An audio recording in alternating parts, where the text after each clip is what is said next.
Salam sehat jemaat yang dikasihi Tuhan. Saya Penatua Yudi Herianto dari GKI Cimahi menyampaikan renungan firman Tuhan dengan judul Never Give Up. Jangan pernah menyerah pada keadaan, jangan pernah ragu akan kebenaran firman Tuhan. Istilah lockdown dan hashtag di rumah aja muncul belakangan ini, bahkan menjadi familiar di tengah kita. Ketika seseorang atau kelompok orang diasingkan, diisolasi, dikarantina, bahkan seperti di penjara. Hal ini mungkin sedang kita alami sekarang ini. Ketika kita dibatasi ruang gerak kita dibatasi berhubungan sosial dengan rekan-rekan, dari tempat kerja, dari tetangga, bahkan untuk beribadah saat wabah COVID-19 melanda di berbagai belahan dunia, juga termasuk di negara kita sendiri, di kota kita sendiri. Wabah yang semula kita pikir hanya ada jauh di negara orang lain, sekarang ternyata ada di sekitar kita, begitu dekat dengan kita. Kita terpaksa melakukan social distancing, menjaga jarak dengan orang lain, mencoba untuk menghambat atau menahan penyebaran virus ini. Dalam Alkitab Perjanjian Lama, di Keluaran 12, nenek moyang umat Israel pernah mengalami lockdown. Mereka diharuskan berdiam di dalam rumah saat Tuhan mengirimkan tulah ke-10 di negeri perbudakan Mesir yang akan membunuh setiap anak sulung, manusia maupun binatang. Jangan lupa, anak sulung di sini artinya bukan hanya anak-anak kecil saja, tapi bisa anak remaja, pemuda, dewasa, bahkan lansia, laki-laki maupun perempuan. Intinya semua anak sulung. Namun barang siapa yang tetap berdiam di dalam rumah, yang tiang pintu dan ambang atas rumahnya telah dibubuhi tanda darah anak domba kurban, anak sulung mereka akan selamat, dan mereka harus dalam sikap berjaga-jaga. Mereka mematuhi perintah Tuhan itu, dan tulah itu pun hanya melewati mereka. Kemudian umat Tuhan harus memperingati hari itu sebagai hari raya bagi Tuhan, turun-temurun. Pada hari ke-14 mereka makan roti yang tak beragi sampai kepada hari yang ke-21 bulan itu. Hari itu dikenal sebagai hari-hari Prapaskah dan Paskah sampai pada Perjanjian Baru. Dalam Perjanjian Baru, Rasul Paulus pernah mengalami pemenjaraan setidaknya 2 kali. Pertama, dia diasingkan di dalam rumah, social distancing, dan menjadi tahanan kota di kota Roma. Meskipun ia masih bisa dikunjungi oleh rekan-rekan dan murid-muridnya. Dan kedua kalinya ketika ia kembali dari daerah Eropa, menurut beberapa ahli dari daerah Spanyol. Paulus dipenjarakan di kota Troas dalam sebuah ruang bawah tanah.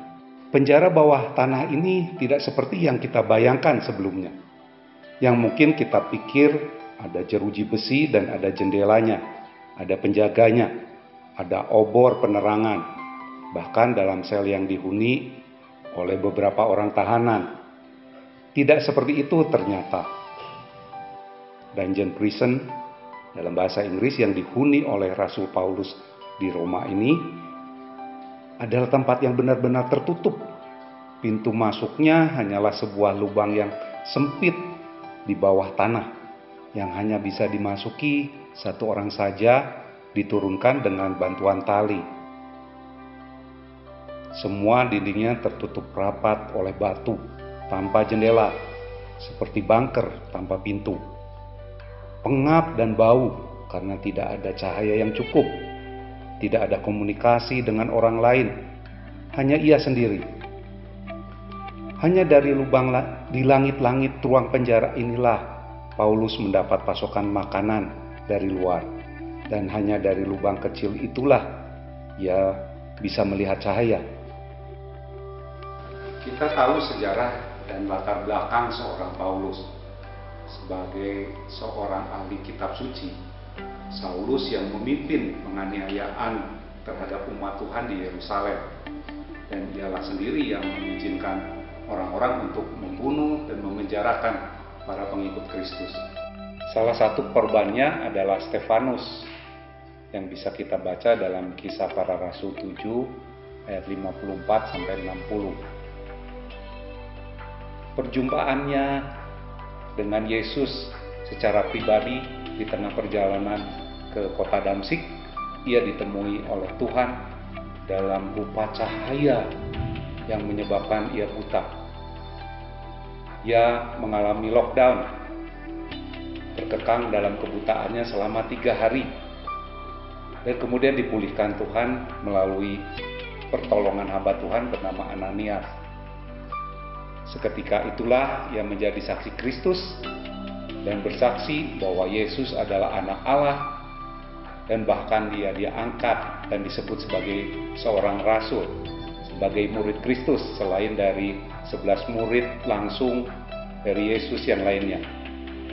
Keberaniannya menyaksikan dan membuktikan bahwa Yesus adalah Mesias, Yesus yang hidup, yang mengampuni dosa manusia, yang mati bagi manusia di atas kayu salib, namun ia yang bangkit dan naik ke surga, dan ia akan datang lagi ke dunia sebagai hakim atas dunia, yang mempersiapkan tempat bagi kita di rumah Bapa di surga. Ialah Yesus Tuhan kita. Itulah latar belakang mengapa Paulus begitu berani memberitakan Injil dan menanggung konsekuensi, yaitu dibenci, bahkan dituntut hingga dipenjarakan oleh para pemimpin Yahudi. Pemenjaraan tubuhnya tidak memenjarakan hati, pikiran, dan jiwanya. Keadaan itu tidak bisa menghentikan iman dan keteguhan hatinya untuk lebih kenal dan memperkenalkan karya Kristus kepada banyak orang. Roh Kudus membebaskannya dalam keterbatasan fisik tubuhnya itu. Bahkan tidak lupa ia mempersiapkan generasi penerus untuk melanjutkan pemberitaan baik ini kepada murid-muridnya. Salah satu yang kita kenal adalah Timotius, anaknya yang dikasihinya. Walaupun sebetulnya Timotius bukanlah anak kandungnya, tetapi ia menjadikan Timotius sebagai anak dalam iman. Ia menyadari Tuhanlah yang memperkenalkan Timotius kepadanya. Ia mengingatkannya dalam permohonan dan doa siang dan malam, dan juga dengan air mata. Jadi, apapun kondisi kita dan saya, jangan pernah menyerah pada keadaan. Bahkan kita tidak perlu mengomel, mengeluh. Di dalam kondisi lockdown ini pasti ada rencana Tuhan. Jadi lebih baik kita semakin giat, semakin bertekun dalam firman Tuhan. Patuhi peraturan dan anjuran dari pemerintah. Lakukan social distancing.